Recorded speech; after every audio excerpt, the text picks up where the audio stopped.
Merci, bonsoir à tous et merci d'être présents encore pour cette fin de journée. Alors nous allons parler de NIS 2. Vous savez l'ensemble des éléments qu'apporte cette réglementation, notamment sur les obligations des entreprises pour se protéger en termes de moyens. Un élément qui est extrêmement important et pourtant assez peu visible, c'est une obligation par rapport à la protection des personnes en fonction des obligations des dirigeants également. Alors, l'axe que nous avons décidé de prendre, c'est de vous présenter ce qu'on est capable de faire aujourd'hui pour la protection des collaborateurs et dirigeants dans une actualité extrêmement dense de fuite de données. Je pense que tout le monde a entendu parler de la fuite de données sur France Travail récemment, correspondant à peu près 43 millions de personnes. Vous avez également entendu parler des fuites de données de Viamedis et Almeris. On parle de 33 millions de personnes qui seraient concernées. Donc ces fuites de données sont des éléments de sécurité extrêmement importants. Pourquoi ?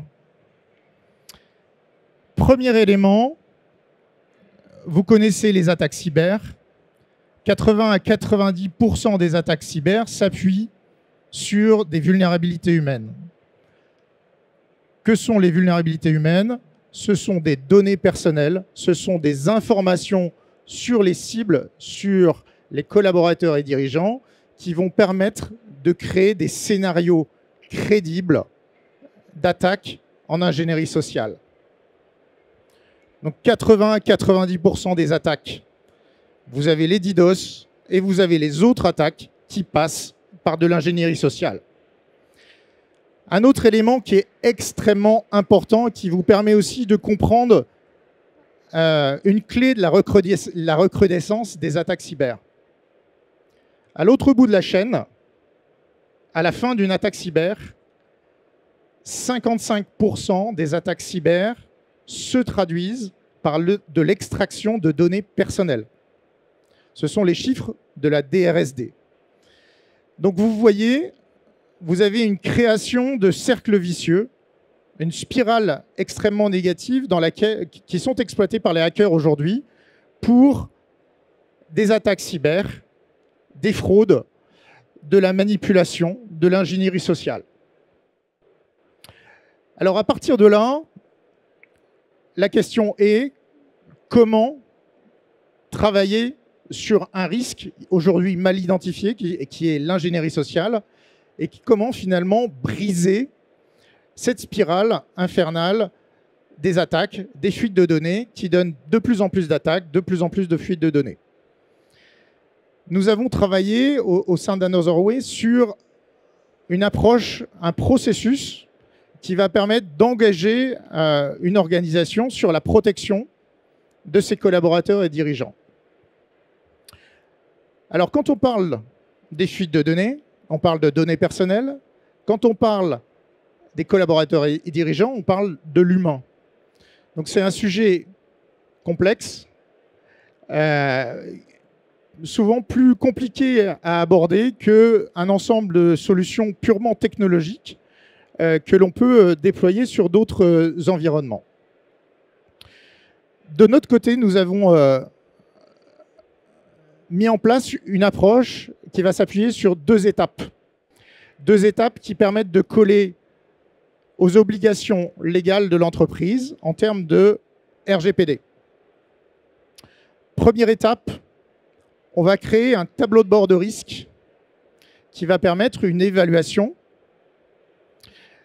des risques sur les collaborateurs et dirigeants de l'entreprise. Et on va voir comment on peut faire cette évaluation. Cette étape s'appuie sur l'intérêt légitime de l'organisation pour être conforme au RGPD. Deuxième étape, la mobilisation des collaborateurs et dirigeants sur leurs risques liés à l'ingénierie sociale. Et là, on va s'appuyer sur un autre cadre juridique qui est le consentement RGPD. Alors, qu'est-ce que ça donne en termes de solutions ?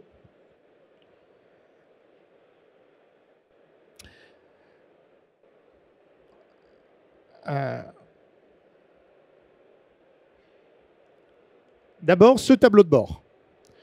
C'est un tableau de bord vision attaquant. Le premier point d'entrée, les seuls points d'entrée, ça va être des données accessibles pour un attaquant. Si un attaquant souhaite cible votre organisation, il va prendre un nom de domaine. Il va prendre un nom, le nom de la société. Et donc, c'est ce que nous prenons. Et on va faire tourner nos algorithmes pour aller chercher de l'information à partir de ce nom de domaine. Autre possibilité, c'est de travailler à partir des adresses email professionnelles visibles depuis l'extérieur. Donc, on a les deux approches qui sont assez complémentaires, mais qui permettent d'avoir cette vision attaquant. À partir de là, notre tableau de bord va faire appel à des algos, une technologie OSINT pour aller chercher l'information sur les réseaux sociaux, sur les réseaux d'attaquants. Les réseaux d'attaquants, vous les connaissez, c'est non seulement le dark web, mais surtout le deep web sur lequel vous avez énormément d'échanges d'informations, de forums. Tout le monde a entendu parler de la fermeture du forum Logbit. Ça fait partie de ces forums d'échanges d'informations qui sont accessibles pour beaucoup et qui permettent de voir quelles sont les données à disposition des hackers. On va aller chercher de l'information et on va pouvoir qualifier, on va pouvoir faire apparaître toutes les personnes identifiées à partir de nos algorithmes. Donc, premier état, on va faire un scoring de 0 à 10 qui va permettre d'évaluer le risque. Ce scoring de 0 à 10, il est établi à partir d'un scoring de chaque personne qui aura été identifiée dans l'organisation. Si on regarde au niveau de chaque personne, ce scoring, il est établi à partir des données. On va chercher une soixantaine de données d'information, d'attributs d'identité pour reconstituer ce score. Ces attributs d'identité, ce sont le nom, prénom, la date de naissance, des adresses, des identifiants sur les réseaux sociaux. Énormément d'informations qui peuvent se retrouver, qui vont permettre de qualifier une personne, qui vont permettre de qualifier une empreinte numérique.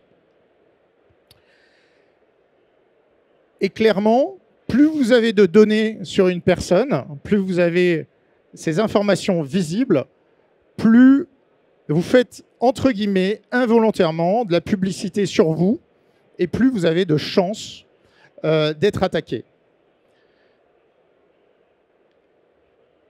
Alors, dans ce tableau de bord, on va vous donner un scoring sur différentes méthodes d'ingénierie sociale, différents scénarios. On va en regarder deux ensemble, mais on va les citer tous. L'usurpation de compte, le phishing ciblé, le smishing ciblé, le contournement MFA ou le SIM swapping. Si on regarde comment ça va se présenter, pour l'usurpation de compte. Alors, l'usurpation de compte, bien entendu, on va qualifier les personnes qu'on aura identifiées en fonction de certaines informations, les cibles faciles, et après, on va voir les informations qu'on aura pu agréger. Quand on pense à l'usurpation de compte, bien entendu, c'est l'identification de l'email qui va jouer le rôle essentiel. Et si on est capable de le lier avec un mot de passe. Ça, je pense que c'est très simple. Et nous, on va être capable de voir tous les emails qui sont rattachés à un nom de domaine et éventuellement par rapport à des fuites de données, d'autres emails qui sont directement liés. Un exemple. Beaucoup de fuites LinkedIn ont donné lieu à beaucoup d'informations sur le dark. Dans une fuite LinkedIn, vous avez l'email d'inscription qui peut être un email professionnel. Et vous avez un email, un recovery, qui peut être un email personnel ou un deuxième email de l'entreprise. Ce qui permet de voir en un seul pivot déjà plus d'informations sur les points d'entrée possibles sur une personne et une organisation.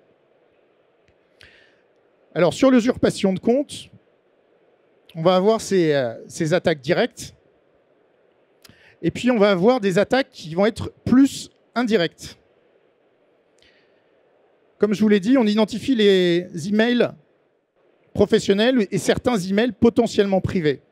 Ces emails peuvent être visibles très rapidement sur des sites populaires, des sites Amazon, Spotify, Deliveroo, etc. Et on va pouvoir identifier la réponse du site en question et savoir si l'email est enregistré ou non sur ce site. Clairement, ça, ce sont des points d'accroche, des points qui vont permettre de viser une personne. Imaginez une assistante ou un assistant ou quelqu'un qui est en charge des achats qui a un compte Amazon. On va attaquer le compte Amazon plutôt qu'un compte dans l'entreprise pour éventuellement trouver d'autres informations, la carte de crédit par exemple de l'entreprise. Donc là, on est sur toujours une attaque directe, mais indirecte par rapport à l'organisation. Troisième élément sur l'usurpation de compte, c'est une attaque totalement indirecte. Et là, l'important, c'est de faire apparaître d'autres éléments qui peuvent servir d'identifiant dans certains domaines. Je vais prendre un exemple. Vous avez dans vos organisations déployé des solutions SaaS. Solutions SaaS, si vous demandez une réinitialisation de votre mot de passe, il est possible, voire probable dans certains cas, qu'on vous demande un deuxième identifiant. Un identifiant fréquent et la date de naissance. Un autre identifiant, c'est potentiellement le pseudo ou l'identifiant de l'entreprise qui aura pu être détecté dans des fuites de données. Donc avec ces trois moyens, vous avez tout un tas de scénarios d'usurpation de compte qui peuvent se mettre en place. Un chiffre extrêmement important également sur l'usurpation de compte, c'est 19% des adultes aux États-Unis sont victimes chaque année d'usurpation de compte dans la vie privée. Et à l'issue, la moitié subissent des usurpations d'identité. Donc c'est dire l'ampleur du sujet qui aujourd'hui est très peu perçu dans les organisations et dans les entreprises.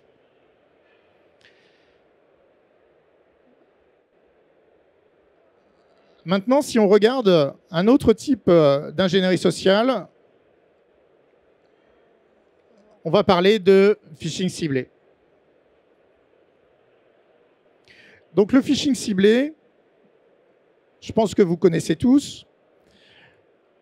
Un phishing ciblé réussi, on apporte beaucoup d'informations et on crée un phishing avec un phishing, par exemple, vous êtes inscrit sur Spotify, on connaît votre date d'anniversaire, vous allez recevoir un phishing qui vous ouvre un coupon le jour de votre anniversaire.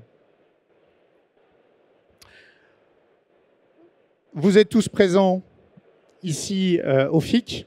Vous allez avoir des connexions LinkedIn, des gens que vous allez oublier, qui vont vous dire « Écoutez, j'ai adoré ce que vous avez dit, notre conversation était extrêmement intéressante.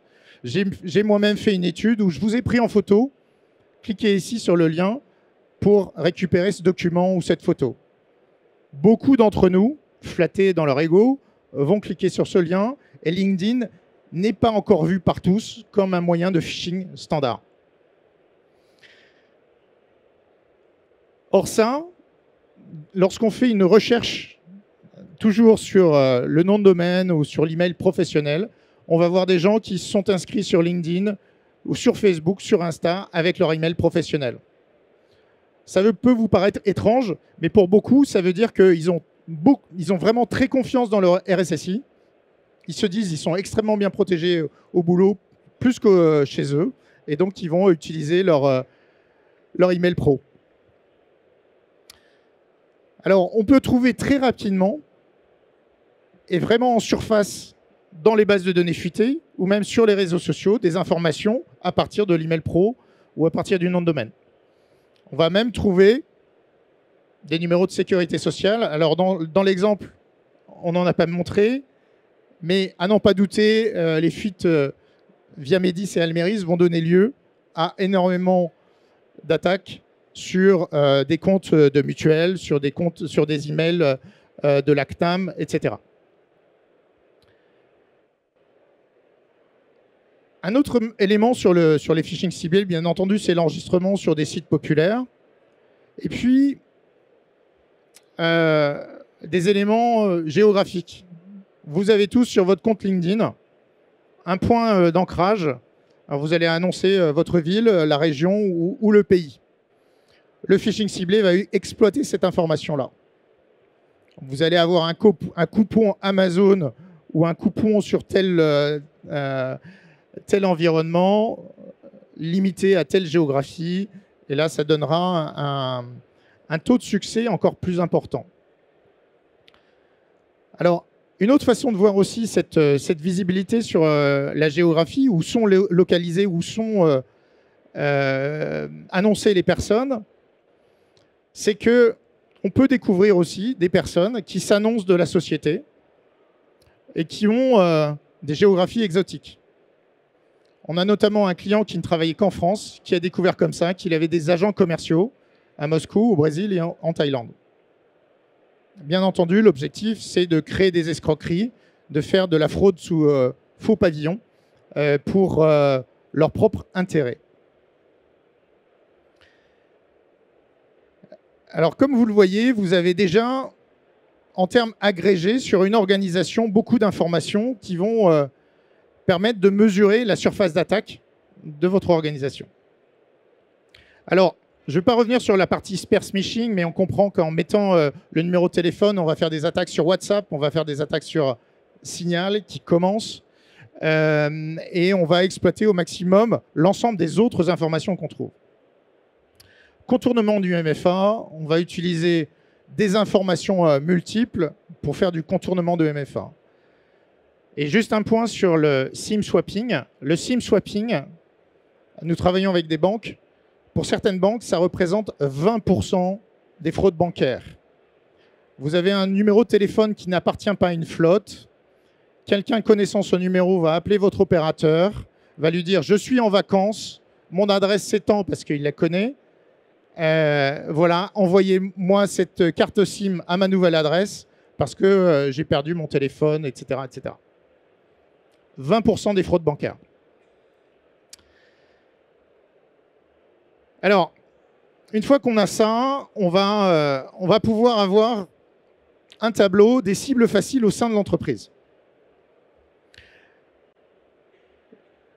Et l'objectif, ça va être de pouvoir accompagner ces personnes qui ont un score de risque très élevé. Ce scoring, il a été fait en analysant le cas de milliers de personnes qui ont eu des attaques cyber ou des fraudes bancaires. On est capable de vous dire qu'au-delà de 8 sur 10, vous avez des personnes qui sont à 130 km/h sur un chemin de terre sans ceinture de sécurité. Donc tout le monde n'est pas Sébastien Loeb. Donc c'est là qu'il faut prendre des actions spécifiques pour ces personnes et on va les accompagner. Alors j'en profite pour vous donner quelques informations sur comment on construit le scoring. Donc on va trouver des datas. On est capable de vous les montrer, de montrer le type de data. Est-ce que ce sont des credentials, l'activité professionnelle? Est-ce que c'est d'autres informations, type des informations financières, des IBAN ou autres? Et on va vous expliquer aussi le scoring. Clairement, dans l'usurpation de compte, le mot de passe est plus important. Une information de mot de passe est plus importante que d'autres informations qu'on pourra trouver. J'en profite pour dire que pour le mot de passe, gardez en tête que 53% de la population a le même mot de passe sur tous les sites. Donc le changer d'un compte professionnel, c'est bien, il faut le changer sur tous ces comptes, parce que l'attaque se produira sur le compte privé. Donc une fois qu'on a cette liste des personnes les plus exposées, on doit pouvoir accompagner les équipes et les collaborateurs et les dirigeants. Alors il y a des messages génériques qu'on peut pousser vers tout le monde. Faites attention à vos réseaux sociaux, vers le support, ne plus utiliser la date de naissance, mettre en place le MFA, etc. Ça, ce sont des messages génériques qui passent déjà et beaucoup d'entre vous mettent déjà en place ces stratégies de protection. Mais clairement, ce n'est pas suffisant pour aller à la rencontre des personnes et les mobiliser sur leur empreinte numérique, sur les risques d'ingénierie sociale qu'eux peuvent rencontrer dans la vie de tous les jours. Alors c'est pour ça qu'on a mis en place une application, une web app individuelle qui est chiffrée, qui permet de voir des résultats uniquement pour la personne en question. Et chaque personne va voir son propre tableau de bord d'informations visibles par un hacker. Et là, vous êtes dans le domaine, en termes de... Il y a un consentement RGPD qui est recueilli initialement et la personne voit ces informations. Donc, première réaction, les personnes sont touchées, elles sont impliquées. On passe au-delà de l'awareness classique, la sensibilisation classique, puisque là, on parle de leur vie privée, de leur vie professionnelle et de leurs informations personnelles.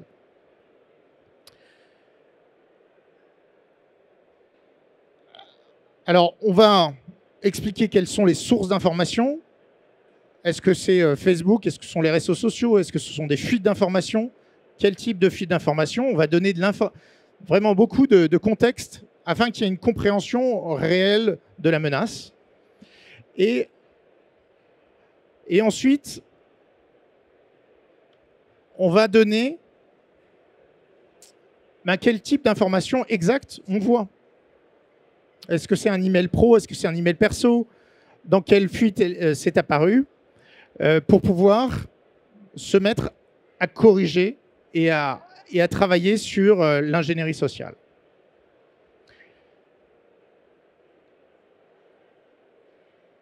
Deuxième étape, ce sont les actions à prendre. Donc, la personne, une fois qu'elle a mesuré et évalué son risque, elle va pouvoir prendre des actions.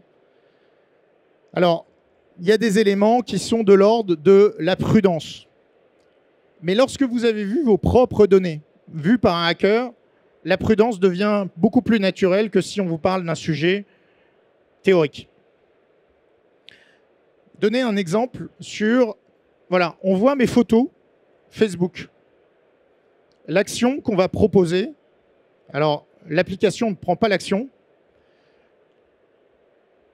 mais l'action qu'on va proposer, après une explication, ça va être un tutoriel qui va permettre de configurer correctement sa vie privée avec Facebook. Donc comme vous le voyez, à chaque fois, on amène la personne à réagir et à se protéger. Alors il y a un autre élément qui est extrêmement important, c'est la fusion, l'interpénétration de la vie privée et de la vie professionnelle. On en a parlé. Là, l'objectif, ça va être que chaque personne se saisisse de l'outil pour se protéger dans sa vie privée. Et on va lui permettre de mettre son email perso, son téléphone, ce qui vont permettre à nos algorithmes d'aller chercher plus d'informations et de proposer plus d'actions de protection par rapport à de l'ingénierie sociale. Et là, on est réellement dans le sujet essentiel, vie privée, vie professionnelle. Vous cliquez sur un lien malicieux sur Yahoo, sur votre poste de travail professionnel, vous en connaissez les résultats sur l'organisation. Donc, l'intérêt, là, on est dans une application individuelle, on a le consentement RGPD et les personnes vont prendre des actions. Alors, il y a un autre point extrêmement important, bien entendu, c'est qu'on va être capable de donner en centrale des informations sur l'utilisation de l'application. On ne va pas remonter d'informations tel yahoo.fr a été identifié. On va vous dire, ben regardez, vos utilisateurs, ils mettent des informations personnelles. Et ça, c'est un taux d'adhésion extrêmement important sur l'utilisation de l'application et la volonté de se protéger dans sa vie pro et dans sa vie perso. Autre élément, c'est est-ce que les gens prennent des actions? Est-ce que les personnes prennent des actions? C'est globalement votre taux de, vos CVE et le nombre de patchs à déployer. Vous avez une visibilité sur l'évolution des actions qui sont prises et globalement de la baisse de risque pour les personnes qui sont protégées par l'application. Donc ça vous permet de voir finalement l'ensemble du processus. On part d'une surface d'attaque de l'organisation à partir d'éléments de l'organisation. Et ensuite, on va vers la vie personnelle et professionnelle de chacun pour se protéger soi-même, son organisation et l'ensemble des acteurs de l'écosystème. Donc voilà ce que je voulais vous présenter aujourd'hui en soulignant un point extrêmement important. Alors moi, je suis relativement jeune dans la cyber. J'ai 25 ans dans le domaine. Quand j'ai commencé, le sujet, c'était les chevaux de Troie. Les chevaux de Troie, si vous remontez un peu plus loin, pour Ulysse, ça a été la première manipulation, la première ingénierie sociale sur Troie. Le résultat, vous le connaissez, mais globalement, c'est un exemple extraordinaire de manipulation, d'ingénierie sociale. Ça veut dire aussi que la sécurité des systèmes d'information, ne l'oubliez jamais, commence par cette manipulation, par vraiment l'ingénierie sociale. Et nous espérons, et nous le faisons avec, aujourd'hui on a plus de 80 clients en France et nos premiers clients au Canada, nous participons à cette prise de conscience avec des outils bien entendu techniques, mais en remettant l'humain au centre dans la protection de l'organisation.